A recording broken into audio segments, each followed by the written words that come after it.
오늘 이 시간 예배하러 오신 모든 분들을 사랑하고 축복합니다. 옆에 계신 분에게 한번 인사하겠습니다. 당신은 하나님의 최고의 작품입니다. 너무 감사합니다. 덜 작품인 분들은 한 분도 안 계시고 다 믿음으로 고백대로 하나님이 우리를 아름다운 통로로 사용하여 주실 줄로 믿습니다. 지난 주일에는 금년에 등록한 새가족을 축복하는 환영회가 있었습니다. 올해 작년부는 새가족으로 39분이 등록하셨고 현재 35분의 성도님들이 예배를 잘 드리고 구역에도 정착하고 계십니다. 해피데이를 통해서도 4분의 성도님이 현재 등록하셨고 많은 성도님들이 태신자의 관심을 가지고 함께 예배하고 있습니다. 새가족들이 잘 정착한다는 것은 우리 교회가 좋은 교회라는 증거입니다. 다시요. 새가족을 잘 정착한다는 것은 우리 교회가 좋은 교회라는 증거입니다. 아멘입니다. 좋은 교회는 어떤 교회일까요? 좋은 성도님들이 많이 계시면 바로 그 교회가 좋은 교회입니다. 좋은 성도님은 한 영혼을 예수님의 마음으로 사랑하고 하나님이 기뻐하시는 생각, 하나님이 기뻐하시는 말, 하나님이 기뻐하시는 행동을 하는 사람이 좋은 성도님입니다. 저는 우리 새가족들을 보면서 이분들이 우리 믿음의 동역자들을 보고 얼마나 더 예수님을 닮아갈까 기대가 되고 감사가 되었습니다. 특별히 새가족 분들에게 내수동 교회 오행시를 지어서 시상하는 시간을 가졌는데 한번 들어보세요. 내 삶의 주인이 내가 되어 내가 일을 하려고 하면 모든 것이 헛방. 수고하고 애쓰고 노력해도 헛방. 동동거리며 불철주야로 최선을 다해도 하나님 없는 삶은 빈 껍데기일 뿐. 교회로 나와 하나님 앞에 무릎을 꿇고 엎드리면 회심의 미소로 우리를 감싸주시고 안아주시는 하나님 품 안에서 우리의 삶은 최고로 빛날 거야. 너무 네, 꼭 짠 것처럼요. 네.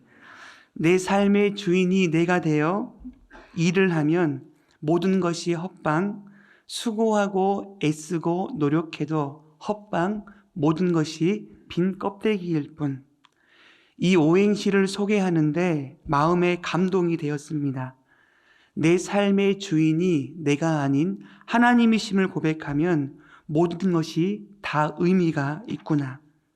오행시 하나만 더 소개할게요. 내가 잘해서 여기까지 온 줄 알았는데 수고와 기도의 손길이 있었기에 동지들 주 안에서 한 가족들과 함께 교회에 와 있습니다. 회개하며 주님 사랑으로 사랑합니다. 오행시를 소개하는데 모든 분들이 은혜가 됐는데 오늘 요 오행시를 소개하면서 이런 생각이 문득 들었어요. 내 삶에는 우연이 없구나. 지금까지 지내온 것이 주의 크신 은혜입니다. 이 고백을 하게 되었습니다. 사랑하는 식구들, 하나님 자녀에게는 우연이 없습니다. 불운도 없습니다. 그런데 우리가 예기치 못한 문제에 빠지게 되면 재수가 없다, 나는 뒤로 넘어져도 코가 깨진다, 이렇게 생각하는 이유가 무엇일까요?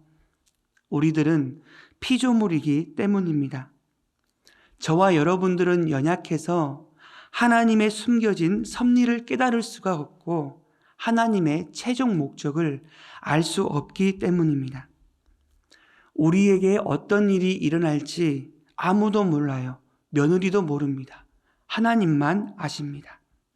그러나 우리는 광야와 같은 인생길, 길이 없는 광야, 예측할 수 없는 광야, 외로운 광야, 이 광야의 길은 알고 가는 것이 아니라 전능하신 하나님 아버지를 믿고 한 걸음 한 걸음 걸어 나가는 것인 줄로 믿습니다.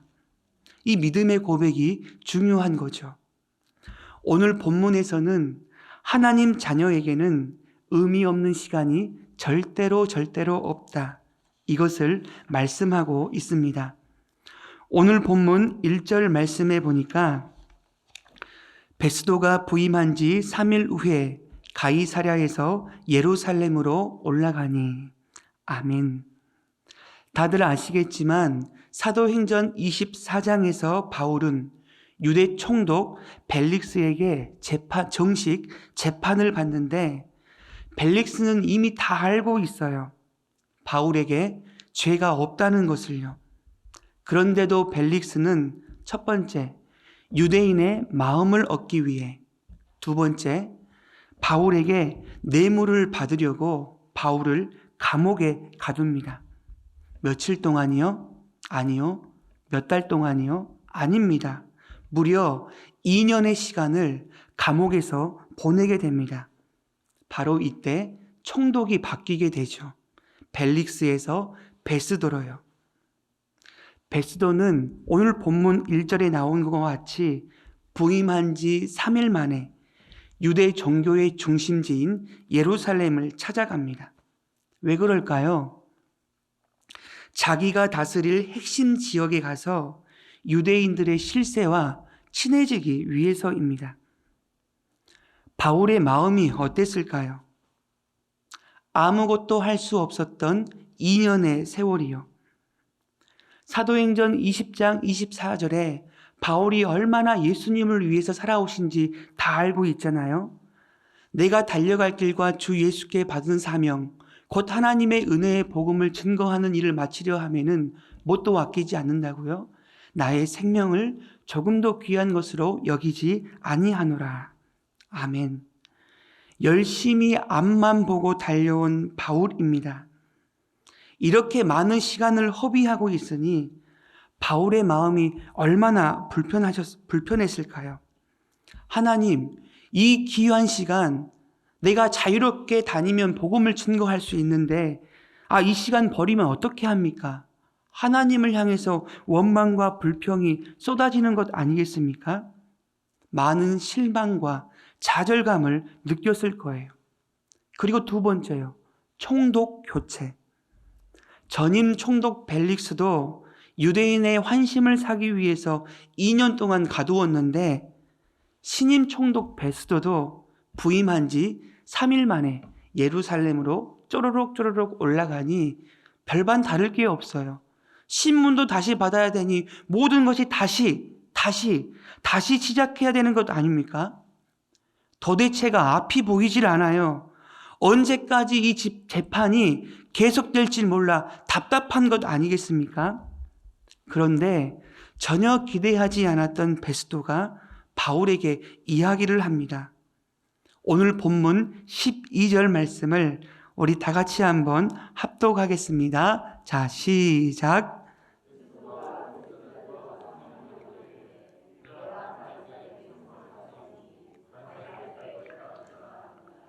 아멘. 베스도가 배석자들과 상의하고 이르되 네가 가이사에게 상소하였으니 가이사에게 갈 것이니라 하니라. 아멘. 어떤 고백이에요? 로마로 가게 되었습니다. 로마 가이사 황제에게 재판을 받게 되었어요. 할렐루야. 그렇게 보이지도 않았던 로마의 길을 가게 되었습니다. 무의미해 보였던 2년의 감옥살이, 기대는 일도 안 했던 이 베스도 총독이 그대가 황제에게 상소했으니 황제에게 가게 될 것이요 라고 선포해 주는 것이죠. 아이고, 그 모든 시간들이 보상받는 시간 아닙니까? 할렐루야, 할렐루야, 아멘, 아멘이죠. 그런데 이거를 2번, 세 번 생각하면 생각할수록 할렐루야, 할렐루야 하면 아멘이 아니라 노멘이 나오는 거예요. 왜 그런지 아세요? 사도행전 23장 11절을 우리 다 같이 한 번만 합독하겠습니다. 자, 시작. 그날 밤에 주께서 바울 곁에 서서 이르시되 증언한 것 같이 로마에서도 증언하여야 하리라 하시니라. 아멘. 에베소에서 수많은 믿음의 동역자들이 예루살렘 가지 말라고 만류를 하잖아요. 예루살렘에서 너희를 기다리는 것은 핍박과 환난, 옥에 갇히는 일이니까 절대 가지 마세요 라고 했는데, 바울은 내 삶에 예루살렘에 어떤 일이 일어날지 모르지만 주의 복음을 위해서 나아갑니다 하고 예루살렘에 도착했거든요. 그런데 바울은 체포를 당합니다. 총 5번의 재판이 일어나요. 첫 번째, 유대인들 앞에서 첫 번째 재판, 사도행전 22장 1절에 부형들아. 그리고 두 번째 재판이요, 산헤드린 공회 앞에서의 재판이 일어나는 것이죠. 23장 1절에 바울이 공회를 주목하여 이르되. 그리고 세 번째 재판이요, 총독 벨릭스. 네 번째 재판은 누구예요? 성은 베요 이름은 수도 베스도. 다섯 번째 재판은요, 아그리빠 왕이에요. 아니, 예루살렘에서 복음을 증거했던 것처럼 로마에 가서 복음을 증거한다고 약속하시고 계획하시고 하나님이 다 해주셨다라면 왜 굳이 이런 고생을 하고 시간을 허비하고 첫째, 둘째, 셋째, 첫째 때 바로 보내시든가 해야지, 왜 고생이란 고생은 다 하고 이 5번의 재판을 다 받게 하느냐고요. 이해가 되지 않는 것 아닙니까? 이상한 거 아닙니까? 이상하면 어디를 가야 돼요? 이상하면 치과를 가야 되는데 다 치과 가야 되는 거 아닙니까? 근데 하나님이 저와 여러분들을 고생시키려고 일부러 그랬을까요? 아닙니다. 절대로 아니에요. 하나님이 허락하신 시간에는 의미 없는 것이 하나도 없는 줄로 믿습니다. 이 믿음의 고백, 내가 기억하기 싫은 모든 과정도 하나님의 뜻, 하나님의 계획, 하나님의 목적이 있다라는 사실이에요. 저는 이 사실을 믿음으로 고백하려고 애를 씁니다. 저에게는 첫째 아들 13살인 주한이와 4살인 주담이가 있습니다. 주한이는 동생이 있다가 없어지니 동생을 되게 갖고 싶어 했어요. 그리고 주한이의 기도 제목이 하나님 동생 생기게 해주세요 라고 기도 제목이었어요. 그래, 학교에 가면 그 친구들 동생이 생기면 선생님이 이렇게 이야기를 해주는 거죠. 누구는 동생 생겼어 축하해줘 하면 와 박수 치는 그 모습이 되게 부러웠고 되게 외로웠었나 봐요. 그래서 제가 그런 마음을 알고 함께 기도하고 있었는데, 우리 교회 부임하고 나서 2018년도에 남자 제자 훈련반을 했었습니다. 그래서 많은 기도 제목들을 나누면서 우리 첫째가 동생을 갖기를 원하니 우리 식구들이 한번 기도해 주십시오 라고 했습니다. 계속 기도했죠. 근데 한 집사님이 이렇게 말씀하시는 거예요. 목사님, 제 친구 중에 한의사분이 있는데 이런 아기가 생기게 하는 데는 전문가라고 이렇게 이야기하면서 소개시켜준다는 거예요. 그래서 저는 그랬죠. 그분이 하나님이시. 집사님, 저희는 있어도 감사하고 없어도 감사한데 하나님이 제 때에 또 하나님의 때에 주기를 기도해 주십시오 라고 기도했더니 그 주에 제자훈련반이 화요일이었던데 그 주일날 테스트를 하니 2줄이 생긴 거예요. 그래서 너무나 감사하게 이렇게 잘 이렇게 제가 가진 건 아니고 배에서 잘 자라서 이렇게 태어났어요. 근데 신기한 게 뭔지 아세요? 저희 첫째가 2010년도 4월 1일생이고 저희 이제 주담이가 2019년 8월 19일인데 첫째도 오후 5시 37분에 태어났고요. 동생도 오후 5시 37분에 태어난 거예요. 별로 감동이 없으신데요. 저는 엄청 감동이 있었어요. 왜 그런지 아세요? 아니, 저희 집사람이 힘을 조금만 덜 줬어도 5시 36분에 태어날 거 아닙니까? 늦게 태어났던가 빨리 태어났던가 있는데 어찌 그렇게 잘 맞췄는지. 그래서 저는 그 믿음을 고백하는 거죠. 주다미는 하나님이 주셨다. 그래서 주하나 동생 사랑해라 하는데 요즘에 사춘기를 넘어서 오춘기가 돼가지고 좀 헷갈리긴 한데 하나님이 주신 생명이라는 사실을 믿음으로 고백하면서 시간과 분이 맞으니까 제 마음속에 그런 위로가 있는 거죠. 하물며 우리 인생의 하나하나 한순간순간 의미 없는 시간이 없음을 다시 한번 말씀을 생각하면서 고백하게 되었다라는 사실입니다. 그러면서 오늘 시편 57편 2절 말씀이 생각이 났는데요. 우리 다 같이 한번 합독하도록 하겠습니다. 자, 시작.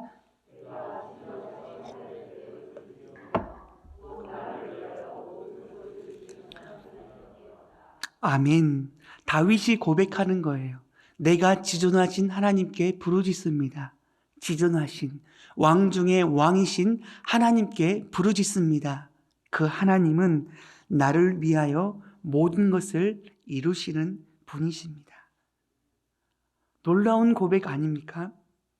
이 시편 57편은 다윗이 사울을 피해 굴 속에서 숨어 있을 때 기록한 말씀이에요. 사울은 이스라엘의 첫 번째 왕입니다. 날아가는 새도 떨어뜨린다는 권력자. 말 한마디로 온 군대를 움직일 수 있는 능력자예요. 그런데 이 두렵고 무서운 상황에 매몰되지 않거든요. 왜 그럴까요? 다윗이 믿는 하나님이요. 왕 중에 왕이신 하나님께 부르짖사오니 곧 그분은 나를 위하여 모든 것을 이루시는 하나님입니다. 나를 위하여 모든 것을 완전하게 정리해 주시는 분이 바로 저와 여러분들이 믿는 하나님이신 줄로 믿습니다.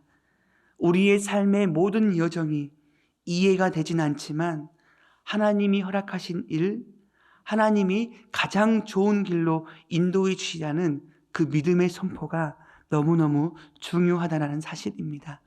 사랑하는 귀한 식구들, 지금 이해되지 않는 상황에서 고민하고 계십니까? 깊은 웅덩이에 빠져서 허우적대고 있으신가요? 하나님을 이해하기보다는 하나님을 예배하고 찬양할 때 이해되지 않는 하나님이 이해될 줄로 믿습니다. 오늘 이 시간 그 생명 되신 주님을 붙잡는 은혜의 시간 되기를 간절히 소망합니다. 그렇다면 의미 없어 보이는 그 시간을 통해 하나님은 우리에게 어떤 깨달음을 주실까요? 첫 번째요. 은혜 받아야 사람은 변화됩니다. 오늘 본문 3절 말씀을 우리 다 같이 한번 합독하도록 하겠습니다. 자, 시작. 베스도의 호의로 바울을 예루살렘으로 옮기기를 청하니 이는 길에 매복하였다가 그를 죽이고자 함이더라. 아멘. 베스도가 부임한 지 3일 만에 예루살렘으로 올라갑니다. 베스도가 올라가자마자 손님들이 찾아와요. 어떤 손님들이요? 유력한 사람들, 대제사장들과 산에 들인 공회 의원들, 유대 지역의 유대인들의 최고의 의결 기관의 공회원 아닙니까? 그들이 찾아와서 베스도에게 이야기하는 거예요.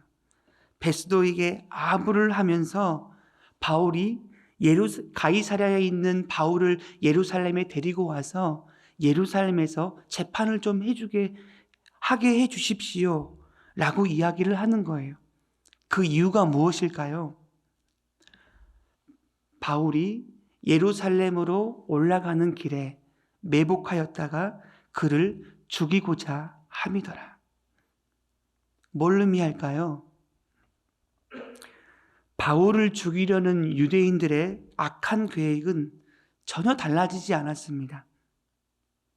2년 전에도 바울을 죽이기 전에는 먹지도 않고 마시지도 아니하는 바울의 암살단이 40여 명 있었던 것 아닙니까? 뭘 의미할까요? 시간이 지난다고 사람이 달라지는 것 아닙니다. 사람의 시간, 세월이 사람의 변화를 보장해 주는 것도 아니고, 이 유대인들과 사내들인 공의의 유대 종교 지도자들은 어떤 사람이었어요? 많은 사람들로부터 존경받고 인정받고 칭찬받는 그런 사람 아닙니까? 세월이 흘러도 내가 많은 봉사와 일을 하고 있다고 해도 그 봉사의 경력과 그 세월이 은혜의 사람으로 변화되는 것을 보장하지 않는다는 사실이에요. 뭐가 변화시킬까요? 바로 하나님의 은혜 외에는 죄 있는 인간, 저를 바꿀 방법이 없다는 것을 우리에게 말씀하고 있습니다. 그리고 두 번째요. 의미 없어 보이는 시간을 통해 하나님은 우리에게 어떤 깨달음을 주실까요? 일비할 필요가 없다는 거죠. 우리가 말씀을 읽었지만 신임 총독 베스도의 행동을 보세요. 가이사랴에서 예루살렘에 올라가서 그분들을 찾아서 만납니다. 왜냐하면 자기가 통치할 지역에 유력한 사람들을 만나서 자기가 관할 지역을 잘 통치하고 좋은 관계를 맺어서 그래서 내려온 것 아닙니까? 그런데 그래서 대제사장들과 많은 사람들이 이 베스도에게 사바사바 하는 거예요. 베스도 총독이요, 신임 총독도 되었고 우리한테 좀 잘 보이려면 가이사랴에 있는 바울을 예루살렘에 좀 데리고 와서 여기서 재판할 수 있도록 해주세요 라고 하니까 그 유대인들의 민심을 사기 위해서 민감한 베스도가 어떻게 이야기를 해요? 오늘 본문 4절 말씀을 다 같이 읽겠습니다. 자, 시작. 베스도가 대답하여 바울이 가이사랴에 구류된 것과 자기도 멀지 않아 떠나갈 것을 말하고, 아멘. 무슨 소리 하십니까? 바울은 가이사랴 감옥에서 철두철미한 경비로 인해서 안전하게 감옥에 있으니, 또 두 번째, 나는 며칠 머물다가 가이사랴로 갈 거니 그 사람을 일부러 데리고 와서 호위병을 대동한 채 오는 것, 그거 옳지 않습니다 라고 이야기를 하는 거예요. 무슨 그 사람에게 고발할 일이 있으면 너희가 직접 가이사랴에 올라와서 그곳에서 재판을 받을 수 있도록 하십시오. 와, 이런 당당하게 이 베스도가 선포하는 것 아닙니까? 그런데 사도행전 25장 6절 말씀해 보세요. 베스도가 그들 가운데서 8일 혹은 10일을 지낸 후 가이사랴로 내려가서 이튿날 재판 자리에 앉고 바울을 데려오라 명하니. 아멘. 이튿날이요. 뭘 의미할까요? 아니, 그곳에서는 당당하게 선포했는데 올라와서 보니 유대인들의 마음이 걸리는 것 아닙니까? 행여라도 그 사람들을 배려하지 않으면 폭동이나 나를 해할 수 있기 때문에 가이사랴에 도착한 바로 이튿날 재판을 연 거 아닙니까? 마음이 이랬다 저랬다 왔다 갔다 하는 것 아니에요? 그리고 사도행전 25장 9절 말씀이요.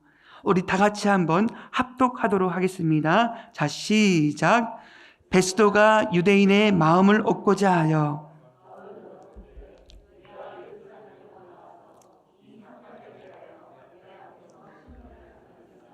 아멘. 베스도가 마음이 왔다 갔다 이리 갔다 저리 갔다 하면서 유대인들의 마음을 얻고자 하여 바울에게 물어보는 거죠. 너 예루살렘에 가서 신문 받을래? 재판 받을래? 이 바울의 마음이 여러 갈래로 나눠지는 거예요. 하나님께서 이 모든 과정들을 통해서 무엇을 보기를 원하시는 거죠? 일희일비. 눈에 보이는 환경 때문에 이랬다가 저랬다가 왔다 갔다 하지 말고 그 환경 가운데 임하시는 하나님을 붙잡을 수 있는 믿음의 눈을 요청하고 요구하고 계시다라는 사실입니다. 사랑하는 귀한 식구들, 너무나 많이 흔들리는 세상 아닙니까? 흔들리는 세상 가운데 우리가 승리할 수 있는 비결은 흔들리는 세상에서 흔들리지 아니하는 하나님을 붙잡을 때 하나님께서 참 평안과 은혜의 길로 이끌어 주실 줄로 믿습니다. 내 생각에 의미 없어 보이는 모든 시간들은 하나님의 눈으로 해석하면 하나님의 계획과 목적과 나를 변화시키시려는 하나님의 빚으심이 있다는 사실을 우리에게 말씀하고 계세요. 제가 지난번에 온 세대 예배를 이야기하면서 그때 어떤 한 분이 찾아왔다고 말씀드렸잖아요. 그래서 이분이 새가족 우리 황영환 목사님이 소개를 해주셔서 제가 만났고, 또 그분이 일본에서 사업하시는 분이신데 7명의 청년이 있어서 찾아왔습니다.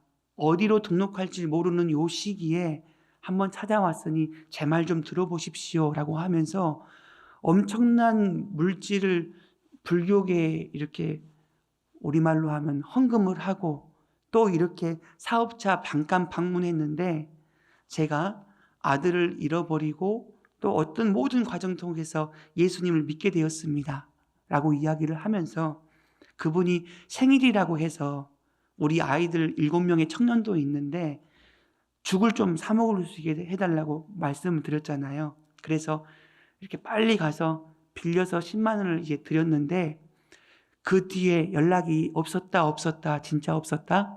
네, 없었던 거죠. 근데 그 말씀을 나누면서 하나님께서 어떤 모습이든지 주님의 마음으로 대접하고, 선지자의 이름으로 선지자를 대접하면 선지자의 상을 받을 것이요, 예수님의 제자를 예수님의 이름으로 영접하면 그 상을 결단코 잃어버리지 아니하리라. 그 마음으로 그 영혼들을 인정하고 그 마음을 주셨거든요. 근데 그 말씀을 마치고 11월 15일 날 어떤 성도님이 전화가 오셨어요. 전화가 오셨는데, 아이고 목사님 말씀을 듣고 마음이 어떠셨어요? 걱정도 됐어요 라고 하면서, 목사님 그 설교를 듣고 제가 마음이 감동이 돼서 작은 거지만 목사님께 전달을 해드리겠다고, 전달했다고 이해를 못 하셨는데 그 돈을 이게 전달해드렸대요. 그래서 제가 그러시냐고, 그냥 감사하다고, 안 그러셔도 되는데 하고 이렇게 끊었는데, 보니까 딱 그분에게 준 금액이 이렇게 보내주신 거예요. 네. 그래서 저는 하나님께서 또 귀한 분들의 마음을 이제 감동시키셔서 왜 하필이면 또 그 은혜를 받게 하시고 또 딱 그만큼을 하나님이 준비하게 하셨을까? 하나님의 시간표에는 의미 없는 것, 우연, 불운이 없고, 하나님이 주어진 그 자리에서 하나님 보시기에 최선을 다해서 살아간다면 그것이 하나님의 의미가 되고 목적이 되고 역사가 되는 줄로 믿습니다. 이 믿음의 고백을 하게 되는 거죠. 그래서 사랑하는 식구들, 우리 인생은 어떤 일이 일어날 줄 모릅니다. 무의미해 보이는 그 시간, 이것만 아니면 내가 더 잘 됐을 텐데, 아니요, 그게 있었기 때문에 저와 여러분들이 여기 있는 거예요. 안 된 것도 하나님의 은혜인 줄로 믿습니다. 그래서 우리가 처한 환경 가운데 우리가 할 수 있는 것은 오직 감사와 기도뿐인 거예요. 우리 마지막으로 시편 54편 5절 말씀을 다 같이 한번 읽겠습니다. 자, 시작. 내가 낙헌제로 주께 제사하리이다. 여호와여 주의 이름에 감사하오리니 주의 이름이 선하심이니이다. 아멘. 이 시편 54편도 다윗이 지었거든요. 이 시편도 사울을 피해 도망다니면서 지었던 시편이에요. 다윗은 사울에게 쫓기면서도 그일라 사람들이 블레셋 사람에게 공격을 당한 것을 보고 그일라 사람들을 도와주는 거예요. 자기 코가 석자인데도 그 사람을 도와주는데 그일라 사람들은 은혜를 원수로 갚는 거죠. 사울 왕이시여 다윗이, 당신이 찾는 다윗이 여기 있습니다 밀고 하는 거예요.